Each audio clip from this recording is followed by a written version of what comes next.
Halo semuanya, kali ini kita membahas terkait karya ilmiah yang dengan judul Intervensi Sintaksis Bahasa Inggris dalam Bahasa Indonesia di Media Sosial X.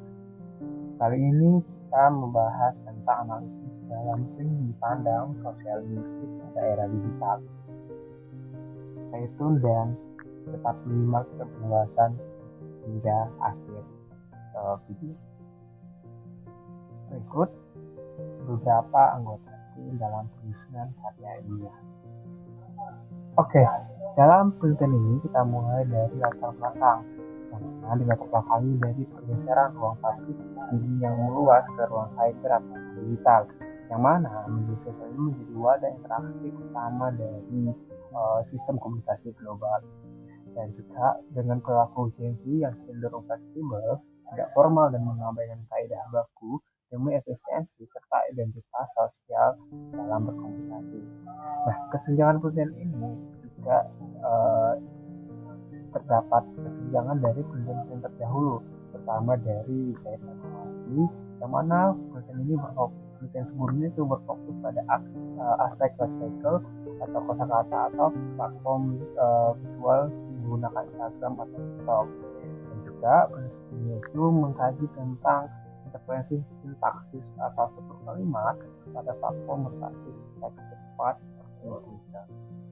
Baik, pada bagian ini saya akan menjelaskan tujuan dari penelitian yang dilakukan.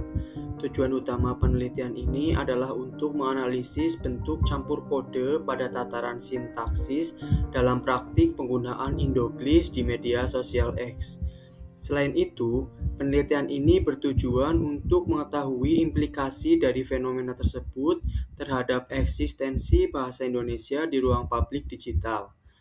Adapun manfaat yang diharapkan dari penelitian ini adalah memberikan kontribusi secara teoritis dalam kajian sosiolinguistik sekaligus menjadi rujukan praktis bagi upaya pembinaan bahasa yang adaptif terhadap perkembangan media digital. Selanjutnya, saya akan memaparkan metodologi penelitian yang digunakan. Penelitian ini menggunakan pendekatan kualitatif deskriptif dengan prinsip netnografi atau etnografi virtual yang berfokus pada pengamatan praktik kebahasaan di ruang digital. Sumber dana dalam penelitian ini berasal dari unggahan atau tweets serta balasan atau replies di media sosial X. Data dikumpulkan dalam rentan waktu Januari 2024 hingga Januari 2026. Teknik pengambilan sampel dilakukan secara purposive sampling dengan fokus pada akun basis komunitas Autobase yang populer. Adapun kriteria pemilihan data adalah unggahan yang memiliki tingkat keterlibatan minimal 50 interaksi.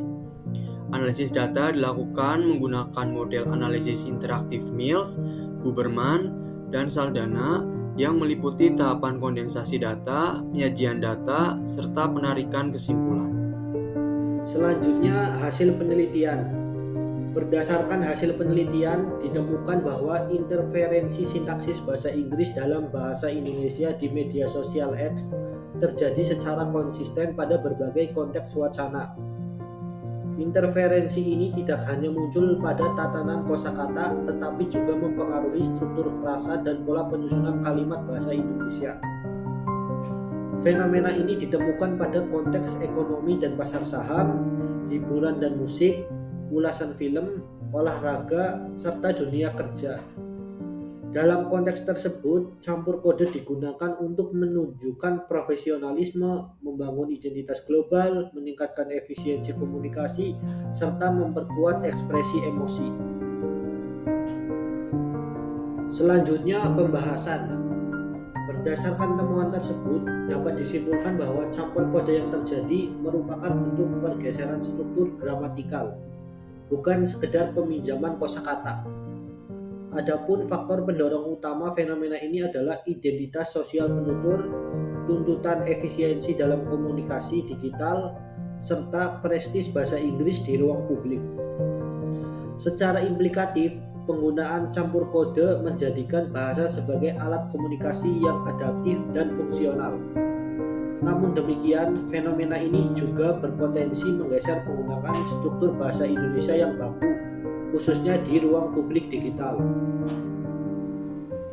Masuk pada bagian terakhir, pada bagian kesimpulan ini, di mana campur kode di media sosial X adalah salah satu strategi komunikasi yang adaptif dan juga fungsional. Dan juga terdapat potensi pergeseran struktur baku bahasa Indonesia di ruang digital.